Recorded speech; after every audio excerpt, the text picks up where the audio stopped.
Which hotel program is the best for families? World of Hyatt versus Hilton Honors. Hyatt is taking a page from Southwest and destroying its brand by 1,000 little cuts, while in contrast, Hilton Honors has been making some pretty nice little additions. In this video, I'm gonna go through 9 different factors that my family is thinking about on who we should give our hard-earned money to in this upcoming year. Do we stay loyal in a relationship with Hyatt, or maybe it's time for an open relationship? Number 1, hotel coverage. As of filming, World of Hyatt has 1,300 properties or so around the world, not including Mr. and Mrs. Smith. In the past few years, they've lost a couple brands and they've added a couple brands. Mr. and Mrs. Smith is up to around 1,000 plus properties, while Hilton has over 7,000 properties around the world. And they're the one who actually picked up small luxury and hotel resorts from Hyatt. To this point, they've added 400 SLH properties and they continue to add more. Hilton wins hands down on coverage and beats out Hyatt even with Mr. and Mrs. Smith added to their portfolio. Number 2, ability to earn points. World of Hyatt members earn 5 points per dollar, while Hilton Honors members earn 10 points per dollar. If you happen to have elite status with each of these programs, here are the additional bonus points that you will get from each of the programs and their tiers. For example, diamond status on the Hilton Honors will get up to 20 points per dollar. You have a clear advantage with Hilton earning points per dollar spent at properties. It's important to remember that not all points are equal and you need to factor in the other side of the equation, which leads me into number 3, redeeming awards with points. Hyatt portfolio properties have a fixed award chart with standard, high, and low season pricing. Hotels are part of different categories, and the lowest at category 1 with 5,000 points and up to the highest category, which is worth 40,000 points. For their home and hideaways and destination properties, they have a fixed value redemption that they've changed. Recently added Mr. and Mrs. Smith properties to their hotel properties collections, and they introduced dynamic pricing. And if you thought Mr. and Mrs. Smith was just an anomaly, their latest partnership with The Venetian in Las Vegas has also shown that they're pretty happy with using dynamic pricing going forward. And they basically have 0 benefits for their elite members at this property. As for Hilton, they ditched their award chart a long time ago and fully embraced the dark side. I mean dynamic pricing. For their best properties, it can start at 120,000 Hilton points up to 1 million plus points easily. Strategy with Hilton is always to book as furthest out as possible and as early as possible so that you can grab those early low rates. Hyatt is a clear winner for families traveling to major locations located around the world. However, other parts of their portfolio, like Mr. and Mrs. Smith, uses dynamic pricing, so it doesn't really give any much advantage against Hilton, so they're pretty much tied there. Number 4, the battle of certificates. World of Hyatt has several types of certificates, including suite upgrade awards, free lounge access, but the one that I want to talk about is their free night award certificate. These certificates have 2 specific maximum caps, such as category 4 and category 7. Yes, Hyatt has a 3rd certificate, the ultimate certificate, but most people watching this video will never reach 150 nights to get it. So Category 4 certificates can be easily earned through the co-branded credit card with Chase and through different milestones, while the Category 7 certificate must require you to stay 60 nights at Hyatt within a year. Hyatt has been making 1,000 little changes and slowly making these certificates less and less useful. More and more properties that families want to go to is going above Category 7 up to Category 8, which that means no certificate can book them. And there's an ongoing stream of popular hotels that people visit are moving out of Category 4 to Category 5. Hilton Honors has free night certificates that you can earn through their co-branded credit cards. One important change that they made in 2022 was they changed that the certificates can now be applied on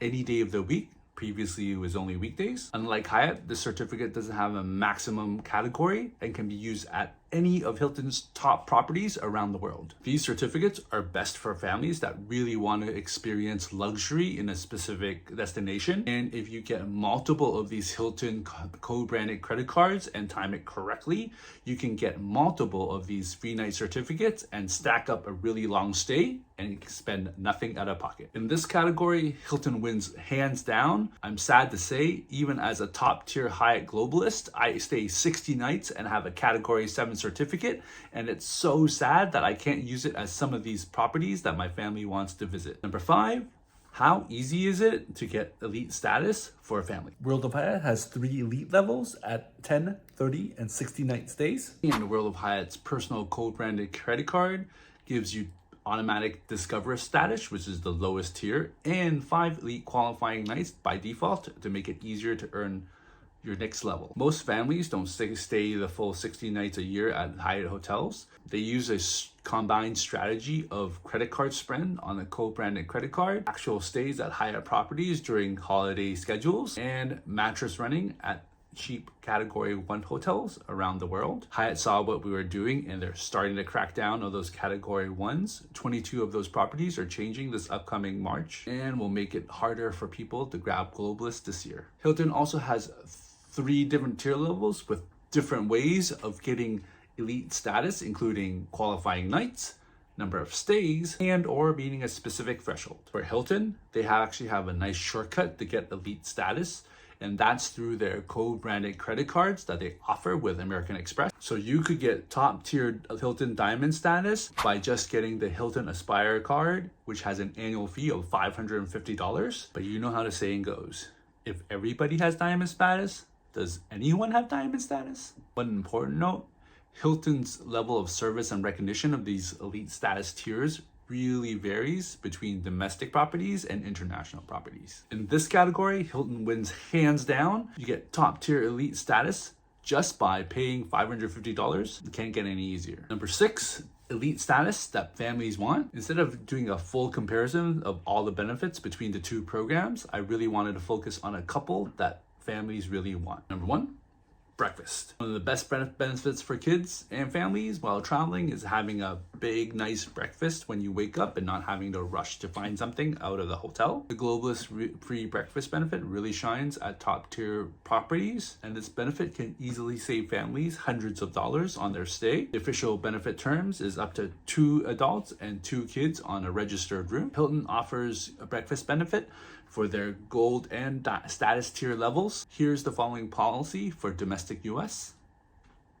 High cost markets include Boston, San Francisco, LA, state of Hawaii, Key West, etc. One important disadvantage for families is regardless if you have 2 people or 4 people registered a room, the policy stays max capped at 2 people. So the level of service and benefits that you get on international travel is going to be much different. In my opinion, I'm going to give this win to Hyatt because regardless of domestic or international travel, the level of breakfast benefit that you receive is better. Number 2, room upgrades.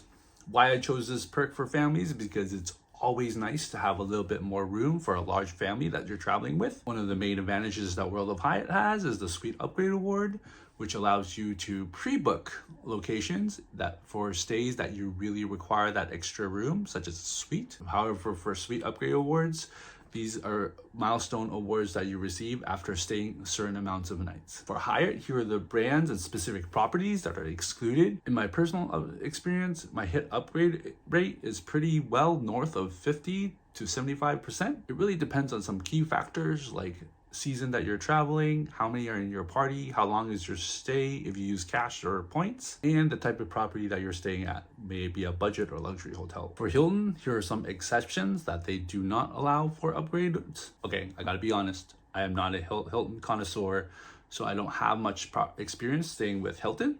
So I decided to ask my friend. My friend is a master of the Hilton program, and when I texted him that, he said that his hit rate for upgrade awards is 90%. Does every single people get 90% upgrades? I don't think most families get a 90% hit rate, but you gotta follow him so he can teach you how to do it. As for another data point for Hilton upgrades, here's a Flyer Talk forum thread. This lifetime Hilton status member says his hit rate is close to 3 to 5%. So as you can see, there's 2 very differing data points. My personal opinion, that if you can buy status for $550 and everyone has diamond status, in theory, it should be that your upgrade hit percentage should be lower for those programs that you have to actually earn it through night stays. So for example, in the Flyer Talk forum, they listed that some properties at Hilton actually just published how many percentage of diamond status are staying, so their expectations for a room upgrade are properly set. In my opinion, Hyatt edges out Hilton on the upgrade department. I don't know if most members get 90% upgrade on Hilton, but having the ability to pre-upgrade to suites on stays that you really want is a clear winner. Number 7, Milestone Rewards for families. So what benefits do you get when you stay a lot with these hotel programs? For Hilton, Milestone Rewards are basically you earn 10,000 Hilton points for every 10 nights, starting at the 40 night mark, and at the 60 night mark, you get a upgraded bonus of 30,000 points. And for Hyatt, they have a much better Milestone Reward chart that starts as early as 20 nights stays that will start incentivizing you with different rewards. And at 40 nights, World of Hyatt has some really nice benefits such as the Guest of Honor and Suite Upgrade Awards. And one difference for World of Hyatt, they have now added additional benefits all the way up to 150 nights so that you're incentivized to stay a lot of nights, such as business travelers. Hyatt's Milestone program incentivizes families to stay more with them versus Hilton Honor. Number 8, special benefits / perks for families, also known as the miscellaneous bucket. Hilton has a special benefit for their elite status members starting at silver level. It's called the 5th night free. If you book 5 nights in a row with points on a standard room, then you will get that 5th night free. Note, all 5 of those nights must be the same standard room. You can't use a free night certificate in the middle of those 5 nights, but you could use them on the 6th night. And this will easily turn a 500,000 point stay for 5 nights to 400,000, which equates to a 20% discount. While Hyatt doesn't have a stay X nights and get 1 night free, they have 2 little special perks that I wanted to call out. Number 1, the Hyatt bingo card. So staying at specific different brands around the world with Hyatt will check off different brands on their bingo card. When you stay at 5 of these different brands, you have a 1 night free night award that you get from them. This makes incentivizing staying with Hyatt a little bit. Number 2, this is specifically for families, the family rate. If you book the first room with awards or cash and you need to book a second room for your immediate family because you have a large family like mine, you can get the second room for up to 50% off depending on the location and if the Hyatt hotel is offering that rate at that time. This rate is especially useful for international properties where the occupancy rule is pretty strict. While I love Hyatt's little perks, Hilton's 5th night free is a clear winner. It is a direct benefit to your bottom line and getting 20% off for your stays. Number 9, points expiration. So you're earning these points and you can't really use them, so do they expire? Both of these programs have a 24-month activity expiration date. Both programs are very lenient with activities that counts towards on extending your expiration date for that 24-month window. Here's a quick list for both programs. In this category, they're pretty much tied. So after going over these 9 different factors, here's kind of where my head is thinking for my family going forward. Number 1, if I'm targeting a location where it's part of Hyatt's standard portfolio of properties, then their award chart will be best bang for a buck for my family. Number 2, if you're thinking of staying at properties that are outside of the Hyatt standard portfolio, like locations that used to be covered by the small luxury hotels within the Hyatt side, and now that's part of Hilton, I would really consider on thinking about how to accumulate both Hilton Honor points and also their free night certificates. Number 1, Hilton often provides a sale of their points for half a cent each, so you can easily accumulate through there. Number 2, the co-branded credit cards sometimes have these promotions where they offer free night certificates upon sign-up bonuses. Ultimately, I'm just really sad that Hyatt has moved so many properties in category 8, and even staying 60 nights means that I cannot get any of those free stays. And if you're interested to see which entry co-branded credit card to get, check out this next video.